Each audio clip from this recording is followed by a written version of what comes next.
समय और अंतरिक्ष की शुरुआत से पहले यहाँ कुछ नहीं था। फिर एक महाविस्फोट यानी बिग बैंग हुआ और ब्रह्मांड का जन्म हुआ। आज से लगभग 4.5 अरब साल पहले अंतरिक्ष के मलबे के आपस में टकराने से हमारी पृथ्वी का जन्म हुआ। शुरुआत में पृथ्वी रहने लायक नहीं थी। यह पिघले हुए लावे का एक धधकता हुआ आग का गोला मात्र थी। लाखों सालों तक अंतरिक्ष से उल्कापिंडों की बौछार होती रही, जो अपने साथ पानी को बर्फ के रूप में इस धरती पर लाए। धीरे धीरे पृथ्वी की ऊपरी सतह ठंडी हुई और घने बादलों से सदियों तक मूसलाधार बारिश होती रही। इस अंतहीन बारिश के कारण पृथ्वी के गड्ढे भर गए और इस तरह विशाल अथाह महासागरों का निर्माण हुआ। पानी के भीतर रासायनिक प्रक्रियाओं से जीवन का पहला स्पंदन शुरू हुआ। एकल कोशिकीय जीव पैदा हुए। महासागरों से निकलकर जीवन धीरे धीरे जमीन की तरफ बढ़ा और पृथ्वी पर घने जंगलों और वनस्पतियों का साम्राज्य फैल गया। इसके बाद करोड़ों सालों तक धरती पर विशालकाय डायनासोरों का राज रहा, जो एक उल्कापिंड के टकराने से हमेशा के लिए खत्म हो गए। डायनासोरों के अंत के बाद पृथ्वी की टेक्टोनिक प्लेट्स खिसकने लगीं, जिससे महाद्वीपों का आकार बदलने लगा। भारतीय प्लेट तेजी से तैरती हुई यूरेशियन प्लेट से टकराई और इस भीषण टक्कर से टेक्टोनिक हलचल शुरू हुई।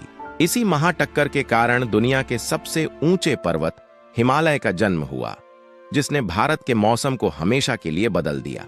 हिमालय के साथ ही भारत की प्राचीन भूमि के कुछ हिस्से सबसे पहले पानी और दलदल से ऊपर उठकर स्थिर भूभाग बने।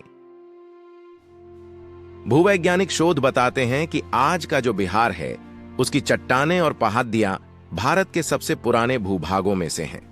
बिहार का मुंगेर, खड़गपुर की पहाड़ियां और वाल्मीकि नगर के क्षेत्र करोड़ों वर्ष पूर्व भूगर्भीय उथल पुथल से बाहर निकल आए थे।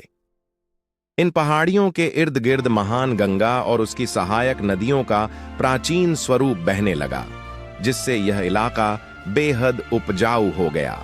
पानी, फल, घने जंगल और प्राकृतिक गुफाओं की मौजूदगी ने इस क्षेत्र को जीवों के पनपने के लिए स्वर्ग बना दिया।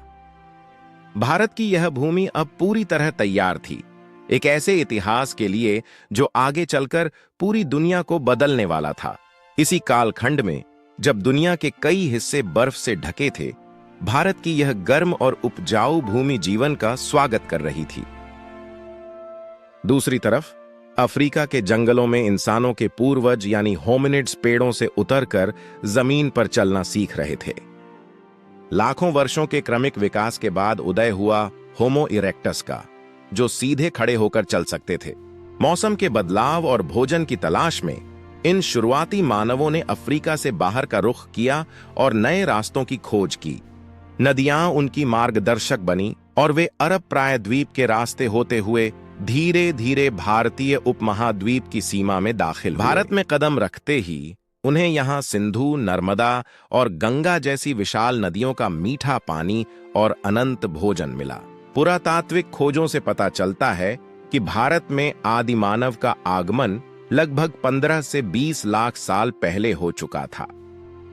भारत की धरती पर आने वाले ये शुरुआती इंसान पूरी तरह से प्रकृति पर निर्भर थे और शिकारी संग्राहक थे। उनके लिए हर दिन एक नया संघर्ष था। जहरीले सांपों, विशालकाय हाथियों और खूंखार बाघों के बीच जिंदा बचे रहने का संघर्ष।